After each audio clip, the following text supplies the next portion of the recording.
President Trump, on behalf of all the MAGA patriots in America, I want to thank you for the historic victory for life in the Supreme Court yesterday. And right now, white people are really frightened.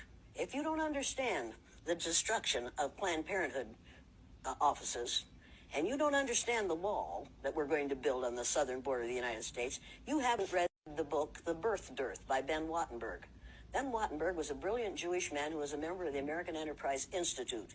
And he wrote a book, the first paragraph of which says, the main problem confronting the United States today is there aren't enough white babies being born in this country.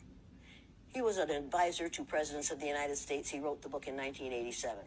He says if we don't change this and change it rapidly, white people will lose their numerical majority in this country, and this will no longer be a white man's land. Now, I'm not misrepresenting this. I'm telling you almost exactly what he says. He says there are three things we can do to solve this. Number one, we could pay women to have babies, as they have been doing in Western European nations for years. Then he says, and these are his words, not mine, unfortunately, we would have to pay women of all colors to have babies, so we don't want to do that.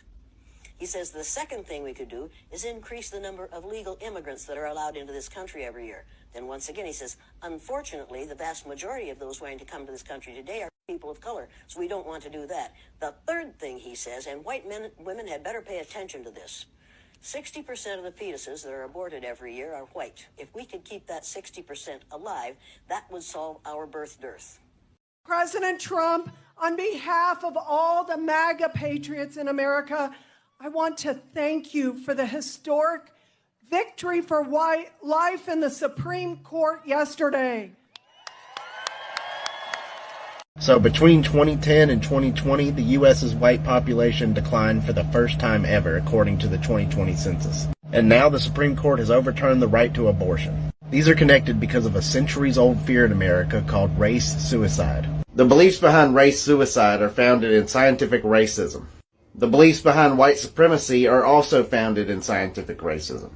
Race suicide was an alarmist term used in eugenics. It was used to describe the falling birth rate of white Christian American women. In 1902, President Theodore Roosevelt wrote a letter claiming that this issue is fundamentally, infinitely more important than any other question in this country. So what issue did he think was so concerning?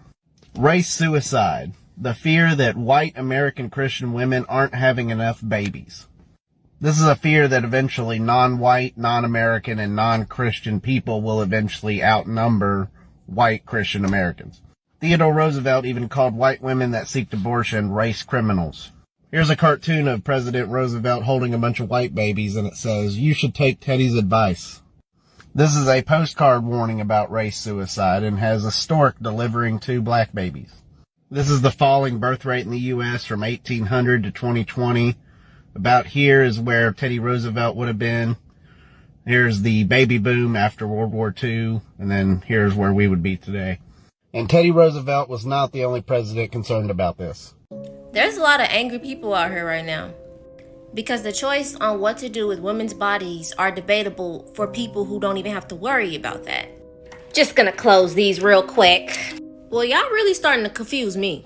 Because at first, y'all made it illegal. Women got charged, went to trial, all types of stuff in the 1800s. Then in the 1900s, y'all made it legal. Was it because a woman named Margaret Sanger showed y'all a different point of view in eugenics? You know, the woman who said that she wanted to kill off my race of people. The founder of Planned Parenthood, who believed in the sterilization of degenerate people. But that sterilization of my people isn't working though. Every woman should have a right to choose what she does with her body, so that this can be done safely. So y'all made it legal.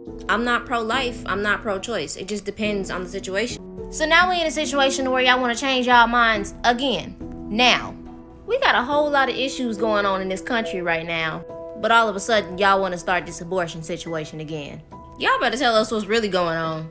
President Trump, on behalf of all the MAGA patriots in America, I want to thank you for the historic victory for life in the Supreme Court yesterday.